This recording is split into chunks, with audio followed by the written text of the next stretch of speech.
Let's start lecture number 6 of database management. Chapter 1 Introduction to Databases हम पढ़ रहे हैं और आज मैं बुक के पेजेस 8, 9 और 10 पर मौजूद topic advantages of database approach discuss करूँगी. डेटाबेस सिस्टम हमने पढ़ना शुरू किया था कि पास्ट में बहुत स्टार्ट में डेटा को फाइल्स की शक्ल में ड्रॉज में और कैबिनेट्स में रखकर स्टोर किया जाता था. उसके बाद जो पहला कंप्यूटर बेस्ड मेथड आया वो फाइल प्रोसेसिंग सिस्टम का था. इसमें बहुत से डिसएडवांटेजेस थे जिसकी वजह से एक और सिस्टम प्रपोज किया गया जो कि डेटाबेस सिस्टम था और आज के लेक्चर में इस सिस्टम के एडवांटेजेस को डिस्कस किया जाएगा. जो हमने फाइल प्रोसेसिंग सिस्टम के डिसएडवांटेजेस पढ़े असल में वही डेटाबेस सिस्टम के एडवांटेजेस हैं. पहला फ़ायदा डेटाबेस अप्रोच का ये है कि इसके अंदर डाटा रिडंडेंसी नहीं होती बल्कि रिडंडेंसी को कंट्रोल किया जाता है. रिडंडेंसी अगर आप रिकॉल करें एक अहम टर्म है जिसको मैंने कहा था कि आपने बहुत ध्यान से समझना भी है और जहन में रखना है. डाटा रिडंडेंसी का मतलब ये है कि डाटा की डुप्लीकेशन, डाटा की रेपिटेशन. डेटाबेस अप्रोच में रिडंडेंसी को कंट्रोल कर दिया जाता है और उसकी वजह ये है कि data appears only once and not duplicated, कि एक डाटा एक ही जगह मौजूद होता है और एक से ज़्यादा जगह पर उसके मुख्तलिफ वर्जन्स नहीं पड़े हुए होते. अगर हम फाइल प्रोसेसिंग सिस्टम की एग्जांपल रिकॉल करें तो हमने दो कंपोनेंट्स पढ़े थे, एक स्टूडेंट्स का और दूसरा लाइब्रेरी का, और हम देख रहे थे कि स्टूडेंट की फ़ाइल स्टूडेंट्स प्रोग्राम के अंदर भी मौजूद है और लाइब्रेरी प्रोग्राम के अंदर भी मौजूद है. एक ही डाटा दो जगह मौजूद है. इस डुप्लीकेशन की वजह से जो प्रॉब्लम पैदा होती है उसे रिडंडेंसी कहते हैं. लेकिन डेटाबेस अप्रोच में इस प्रॉब्लम को इस तरह से हल किया गया है कि एक डाटा एक ही जगह मौजूद है, इसको डुप्लीकेट नहीं किया गया. स्टूडेंट्स की फ़ाइल एक ही है और स्टूडेंट्स और लाइब्रेरी दोनों कंपोनेंट्स इसी फ़ाइल को इस्तेमाल करते हैं. डाटा एक ही जगह मौजूद है, इसकी कॉपीज़ मौजूद नहीं है. इसको हम कहते हैं डाटा रिडंडेंसी. डेटाबेस अप्रोच का दूसरा बड़ा फ़ायदा है data consistency. File processing system में हमने पढ़ा था कि डाटा रिडंडेंसी की वजह से डाटा में इनकंसिस्टेंसी पैदा हो जाती है, जबकि डेटाबेस अप्रोच में ना तो डाटा रिडंडेंसी है और ना ही उसकी वजह से डाटा में इनकंसिस्टेंसी पैदा होती है बल्कि डाटा कंसिस्टेंट है. Data is consistent because data is not redundant. Redundancy remove कर दी तो उसकी वजह से पैदा होने वाला मसला डाटा की इनकंसिस्टेंसी खुद ब खुद ख़त्म हो गई. Data update is to be performed at a single place. Recall करना होगा डाटा इनकंसिस्टेंसी को, क्योंकि डाटा रिडंडेंट था, एक से ज़्यादा जगह मौजूद था. इसलिए जब हम एक जगह पर उसको चेंज कर देते थे और दूसरी जगह उसको चेंज करना भूल जाते थे तो इस वजह से डाटा के मुख्तलिफ वर्जन्स हमारे पास आ जाते थे. इस अपडेट को हम की वजह से डाटा में इनकंसिस्टेंसी पैदा हो जाती थी. लेकिन डेटाबेस अप्रोच में हमें एक ही जगह डाटा को रखना है, उसकी कॉपीज़ नहीं बनानी, उसको अपडेट भी एक ही जगह करना है, इसलिए डाटा कंसिस्टेंट रहता है. फाइल प्रोसेसिंग के एग्जांपल रिकॉल करेंगे. फाइल प्रोसेसिंग सिस्टम में स्टूडेंट का डाटा दो अलग जगह मौजूद था. डाटा सेम था लेकिन दो जगहों पर उसको डुप्लीकेट किया गया था. एक जगह उसको हमने चेंज किया और दूसरी जगह हमने उसको चेंज नहीं किया, तो एक ही डाटा के मुख्तलिफ वर्जन्स हमारे पास आ गए, इसलिए डाटा इनकंसिस्टेंट हो गया. जबकि डेटाबेस में हमने क्योंकि एक ही जगह स्टूडेंट का डाटा रखा हुआ है और तमाम कंपोनेंट्स उसी डाटा को इस्तेमाल कर रहे हैं और अगर उस डाटा को अपडेट करना हो तो एक ही जगह उसको अपडेट करना है, तो डाटा की रिडंडेंसी चूँकि कंट्रोल हो चुकी है इसलिए डाटा कंसिस्टेंट है और इनकंसिस्टेंसी का चांस नहीं है. डेटाबेस अप्रोच का तीसरा अहम फ़ायदा है कंसिस्टेंसी कॉन्स्ट्रेंट्स. कंसिस्टेंसी कॉन्स्ट्रेंट्स को हम यूँ डिफ़ाइन करेंगे कि these are the rules that must be followed to enter data in a database. Database में जब भी डाटा एंटर किया जाएगा तो ख़ास शराइत को पूरा करके एंटर किया जाएगा. अगर वो डाटा उन शराइत को पूरा नहीं करेगा तो डेटाबेस में डाटा दाखिल नहीं किया जा सकता. ये टेबल हमने डिस्कस किया था मेटा डाटा के हवाले से. इस टेबल में मुख्तलिफ फील्ड्स थी. हमने हर फील्ड के ऊपर एक कॉन्स्ट्रेंट लगाया था और उसको डिस्कस किया था. फॉर एग्जांपल आईडी की फील्ड पर कॉन्स्ट्रेंट ये था कि आईडी की वैल्यू 1 से 999 तक हो सकती है. फाइल प्रोसेसिंग सिस्टम में हम कंसिस्टेंसी कॉन्स्ट्रेंट्स नहीं लगा सकते इसलिए उसमें किसी भी तरह का आईडी नंबर एंटर हो सकता है। लेकिन डेटाबेस अप्रोच में कंसिस्टेंसी कॉन्स्टेंट्स अप्लाई किए जा सकते हैं। अगर मैं आईडी फील्ड पर ये कंसिस्टेंसी कॉन्स्टेंट अप्लाई कर दूं कि आईडी की वैल्यू 1 से 999 के बीच में ही हो सकती है, तो इस कॉन्स्टेंट के बाद मैं ना तो 1 से छोटा नंबर एंटर कर सकती हूँ, ना नेगेटिव नंबर एंटर कर सकती हूँ, और ना ही 4 डिजिट का कोई नंबर एंटर कर सकती हूँ। डेटाबेस अप्रोच का अगला अहम फ़ायदा है डेटा एटॉमिसिटी। इसके लिए आप रिकॉल करें कि व्हाट इज़ अ ट्रांजैक्शन। हमने डिस्कस किया था कि किसी भी ऑपरेशन को परफॉर्म करने के लिए उस ऑपरेशन को स्टेप्स में डिवाइड करते हैं। जब हम वो स्टेप्स परफॉर्म करते हैं तो पूरा ऑपरेशन मुकम्मल हो जाता है, इसको ट्रांजैक्शन कहते हैं। साथ ही आपको रिकॉल करना होगा एटॉमिसिटी रूल। ट्रांजैक्शन को एटॉमिक होना चाहिए, यानी या तो ट्रांजैक्शन के पूरे स्टेप्स मुकम्मल परफॉर्म होंगे या फिर कोई भी स्टेप परफॉर्म नहीं होगा। इसके लिए मैंने आपको 2 टर्म्स बताई थी। अगर ट्रांजैक्शन मुकम्मल हो तो उसको कमिट करना कहते हैं, और अगर मुकम्मल ना हो तो हम उसको अनडू कर देते हैं। उसके जो स्टेप्स परफॉर्म हुए होते हैं उनके इफ़ेक्ट्स को ख़त्म कर देते हैं। इसको रोल बैक करना कहते हैं। फाइल प्रोसेसिंग सिस्टम में डाटा की एटॉमिसिटी अप्लाई नहीं की जा सकती, जबकि डेटाबेस अप्रोच में डाटा एटॉमिसिटी को अप्लाई किया जा सकता है। दोबारा से वही एग्जांपल डिस्कस करते हैं जो हमने फाइल प्रोसेसिंग सिस्टम में डाटा एटॉमिसिटी को डिस्कस करते हुए पढ़ी थी। फ़र्ज़ करें कि हमारे बैंक अकाउंट में हमारे पास 2 बैंक अकाउंट्स हैं, account a and account b. हमें अकाउंट ए से अमाउंट ट्रांसफ़र करनी है अकाउंट बी में। इस ट्रांजैक्शन के 2 स्टेप्स हैं। पहले स्टेप में हम अकाउंट ए से रकम निकालेंगे, माइनस करेंगे, और दूसरे स्टेप में हम अकाउंट बी में वो रकम ऐड कर देंगे। फॉर एग्ज़ाम्पल, मेरे अकाउंट ए में 5000 रुपये हैं और अकाउंट बी खाली है, यानी उसमें कोई पैसा नहीं है, बैलेंस उसका ज़ीरो है। मुझे अकाउंट ए से 2000 रुपीज़ निकालने हैं। मैंने ये 2000 रुपीज़ अकाउंट ए से माइनस किए तो मेरे पास अकाउंट ए में बैलेंस आ गया ₹300। अभी ट्रांजैक्शन का हमने पहला स्टेप मुकम्मल किया है, यानी deduct the money from account A. इसके बाद कुछ मसला हुआ जिसकी वजह से ट्रांजैक्शन आगे ना बढ़ सकी, ट्रांजैक्शन फेल हो गई। फाइल प्रोसेसिंग सिस्टम में चूँकि एटॉमिसिटी अप्लाई नहीं की जा सकती, इसलिए यहाँ पर एक मसला आ जाता है कि रकम अकाउंट ए से डिडक्ट हो चुकी है, माइनस हो चुकी है, लेकिन वो अकाउंट बी में ट्रांसफ़र नहीं हुई, उससे पहले ट्रांजैक्शन फेल हो गई। अकाउंट बी का बैलेंस असूलन 2000 रुपीज़ होना चाहिए, क्योंकि अकाउंट ए से 2000 रुपीज़ माइनस हो चुके हैं, लेकिन असल में अकाउंट बी का बैलेंस है ₹0, कोई बैलेंस उसमें ट्रांसफ़र नहीं हुआ। डेटाबेस अप्रोच में इसका हल क्या है कि डेटाबेस अप्रोच में अगर हम ट्रांजैक्शन को रोल बैक करते हैं, यानी ट्रांजैक्शन का एक स्टेप परफॉर्म हो चुका है, दूसरा स्टेप परफॉर्म होने से पहले ट्रांजैक्शन फेल हो गई है, तो हम इस ट्रांजैक्शन को अनडू कर देंगे।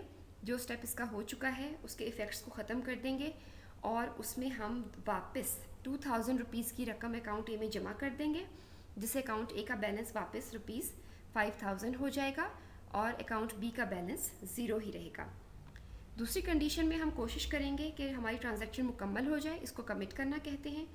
तो अगर डेटाबेस ट्रांजैक्शन को कमिट करने की कोशिश करे, कंप्लीट करने की कोशिश करे, तो उस केस में अकाउंट ए का बैलेंस 2000 डिडक्ट होने के बाद ₹3000 होगा और अकाउंट बी में हमारे पास 2000 रुपीज़ आ चुके होंगे। तो डेटाबेस कभी भी एक ट्रांजैक्शन को फाइल प्रोसेसिंग सिस्टम की तरह नामुकम्मल नहीं छोड़ता, या तो वो ट्रांजैक्शन को मुकम्मल करता है, उसके सारे स्टेप्स को परफॉर्म करता है, या फिर अगर कुछ स्टेप्स फेल हो जाएं तो जो स्टेप्स परफॉर्म हो चुके होते हैं उनके इफ़ेक्ट्स को भी वो अनडू कर देता है। डेटाबेस अप्रोच का अगला एडवांटेज, अगला फ़ायदा है डाटा की सिक्योरिटी। हम चाहते हैं कि डाटा को प्रोटेक्शन प्रोवाइड की जाए, protection of the database from unauthorised access. ऐसे लोगों से डेटाबेस को महफूज रखा जाए जिनको डाटा इस्तेमाल करने की, देखने की इजाज़त नहीं है। इसके लिए डेटाबेस अप्रोच में बहुत से तरीके हैं डाटा की सिक्योरिटी प्रोवाइड करने के। एक तरीका है पासवर्ड्स का इस्तेमाल। जो भी शख्स डेटाबेस को यूज़ करना चाहेगा पहले उसे पासवर्ड देना होगा, तो सिर्फ वही लोग ही डेटाबेस को इस्तेमाल कर सकेंगे जिनको पासवर्ड्स मालूम है।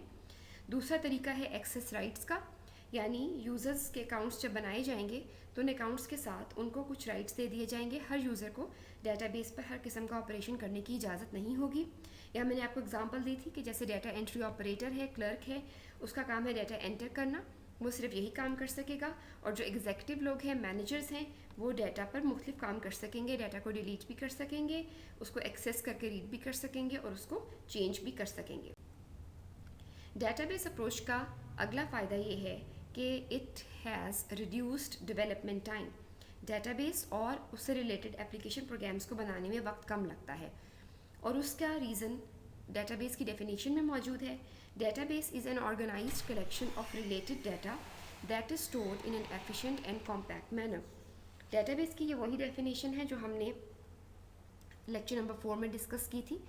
डेटाबेस में हम रिलेटेड डाटा को ऑर्गेनाइज करके अरेंज करके रखते हैं, जिसकी वजह से डाटा का इस्तेमाल एफिशिएंट यानी फास्ट हो जाता है और कॉम्पैक्ट हो जाता है यानी डाटा कम जगह लेता है।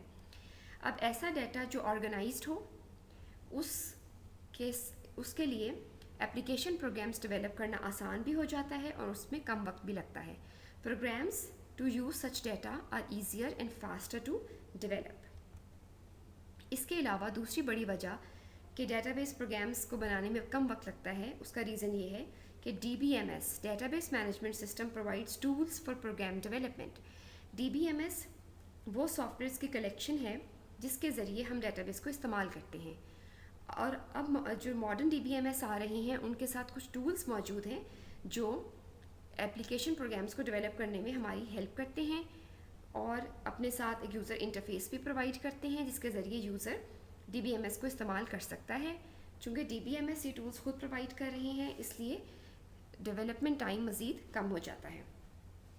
डेटाबेस का अगला फ़ायदा कॉम्पैक्टनेस है जो उसकी डेफिनेशन में भी मौजूद है कि डेटाबेस का बुनियादी मकसद ये होता है कि डेटाबेस को ऑर्गेनाइज करके रखा जाए ताकि वो कॉम्पैक्ट हो यानी कम से कम जगह ले। So it requires less storage space than file processing system.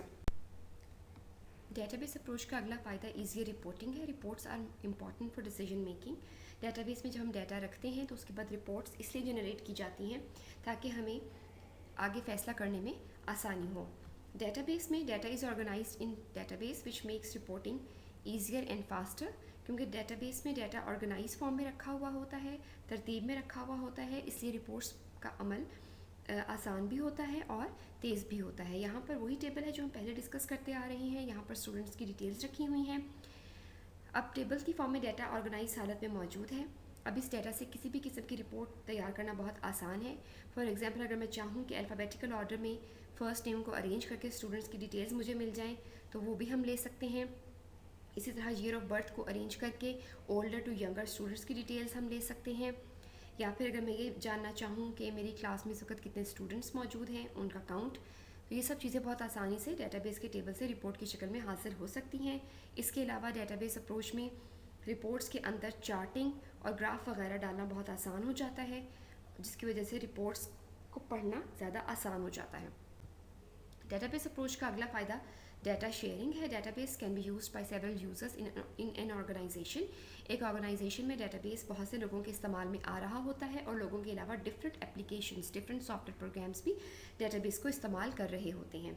तो डेटाबेस अप्रोच का एक बहुत बड़ा फ़ायदा ये है कि अगर हम कोई नई एप्लीकेशन, नया सॉफ्टवेयर बनाना चाह रहे हैं जो हमारे डेटाबेस को यूज़ करना चाह रही है तो उसके लिए हमें नया डेटाबेस बनाने की ज़रूरत नहीं है। एक डेटाबेस बन चुका है, अब नई और पुरानी जितनी भी एप्लीकेशंस हैं उस डेटाबेस पे काम कर सकती हैं। No need to develop a new database for a new application if it wants to use same database. यहाँ पर एक ग्लोब को अगर आप एक डेटाबेस समझ लें तो अभी हम देख सकते हैं कि मुख्तलिफ सिस्टम्स और मुख्तलिफ लोग जो हैं वो सेम डेटाबेस को इस्तेमाल कर रहे हैं, शेयर कर रहे हैं और डेटाबेस अप्रोच में ऐसा मुमकिन है। अगर हम चाहें कि मज़ीद लोग और मज़ीद सिस्टम्स और एप्लीकेशंस भी इसी डेटाबेस को इस्तेमाल करें तो ऐसा करना आसान है। डेटाबेस अप्रोच का एक और फ़ायदा इंक्रीज कंकरेंसी है। कंकरेंसी का मतलब यह है कि more than one user can use same file और डाटा साइमल्टेनियसली। जब एक ही वक्त में एक से ज़्यादा लोग एक ही डाटा या फ़ाइल को इस्तेमाल करें तो इसको कंकरेंसी कहते हैं। कंकरेंसी के सिचुएशन में जब एक ही डाटा को एक से ज़्यादा लोग इस्तेमाल कर रहे हों तो इंटरफेरेंस का ख़तरा होता है। इंटरफेरेंस की वजह से डाटा ज़ाया भी हो सकता है और उसकी इंटेग्रिटी के मसाइल भी पैदा हो जाते हैं, यानी डाटा में एरर्स पैदा हो सकते हैं। लेकिन डेटाबेस मैनेजमेंट सिस्टम कंकरेंसी की सहूलत मुहैया करते हैं और एक ही वक्त में बहुत से लोग एक ही डाटा को इस्तेमाल करते हैं और डाटा की इंटेग्रिटी भी ख़त्म नहीं होती। इस डायग्राम पर गौर करें। जो सिलेंड्रिकल शेप है वो डेटाबेस को शो करती है और ऑरेंज कलर के एरोस शो कर रहे हैं कि एक वक्त में बहुत से लोग सेम डेटाबेस को और सेम डाटा को एक्सेस कर रहे हैं। ग्रीन टिक का निशान ये शो कर रहा है कि डेटाबेस मैनेजमेंट सिस्टम की मदद से कंकरेंट एक्सेस यानी एक ही वक्त में बहुत से लोगों का सेम डाटा तक एक्सेस पॉसिबल है और इस दौरान ना तो डाटा ज़ाया होता है और ना ही उसकी इंटेग्रिटी ख़त्म होती है, उसमें किसी किस्म के एरर्स भी पैदा नहीं होते। डेटाबेस अप्रोच का अगला फ़ायदा बैकअप और रिकवरी की फैसिलिटी है। Protect data from failures of computer system और एप्लीकेशन प्रोग्राम। डेटाबेस अप्रोच का एक अहम मकसद ये होता है कि डेटाबेस को हर किस्म के नुकसान से बचाया जा सके। ये नुकसान कंप्यूटर सिस्टम के ख़राब होने की शक्ल में भी हो सकता है या फिर एप्लीकेशन प्रोग्राम के ख़राब होने की शक्ल में भी हो सकता है। फाइल प्रोसेसिंग सिस्टम में इस तरह की सिक्योरिटी प्रोवाइड करना यूज़र की अपनी जिम्मेदारी होती है, लेकिन डेटाबेस अप्रोच में बैकअप की फैसिलिटी के ज़रिए वक्तन फ़वक्तन डाटा की कॉपीज़ तैयार की जाती हैं और अगर डाटा ज़ाया हो जाए तो फिर उसी बैकअप की मदद से लॉस्ट डाटा को दोबारा हासिल किया जा सकता है। डेटाबेस अप्रोच का आखिरी सबसे बड़ा फ़ायदा डाटा इंडिपेंडेंस है। डाटा और एप्लीकेशन प्रोग्राम्स डेटाबेस अप्रोच में एक दूसरे से अलग हैं, जबकि फ़ाइल प्रोसेसिंग सिस्टम में हमने पढ़ा था कि डाटा और एप्लीकेशन एक दूसरे पर डिपेंड करते हैं। डेटाबेस अप्रोच में data structure and operations can be change without changing application programs. Database approach में अगर हम डाटा के स्ट्रक्चर को या किसी भी ऑपरेशन को चेंज करते हैं तो उसके बाद वो एप्लीकेशन प्रोग्राम जो उस डाटा को इस्तेमाल कर रहा होता है उसको चेंज करना ज़रूरी नहीं है। यहाँ पर लाइब्रेरी का कंपोनेंट दिखाया गया है। लाइब्रेरी का कंपोनेंट बुक्स की फ़ाइल को इस्तेमाल कर रहा है। अगर हम बुक्स की फ़ाइल को चेंज करते हैं, इसमें किसी किस्म का स्ट्रक्चर या ऑपरेशन चेंज करते हैं तो उसके बाद लाइब्रेरी के प्रोग्राम को चेंज करना ज़रूरी नहीं होता, बल्कि स्टिल वो पुराने तरीके से बिल्कुल सही तरह से उस नई फ़ाइल के साथ काम जारी रखता है। ये डेटाबेस के एडवांटेजेस थे। नेक्स्ट लेक्चर में हम इसके डिसएडवांटेजेस और इसका कंपैरिजन फाइल प्रोसेसिंग सिस्टम के साथ डिस्कस करेंगे।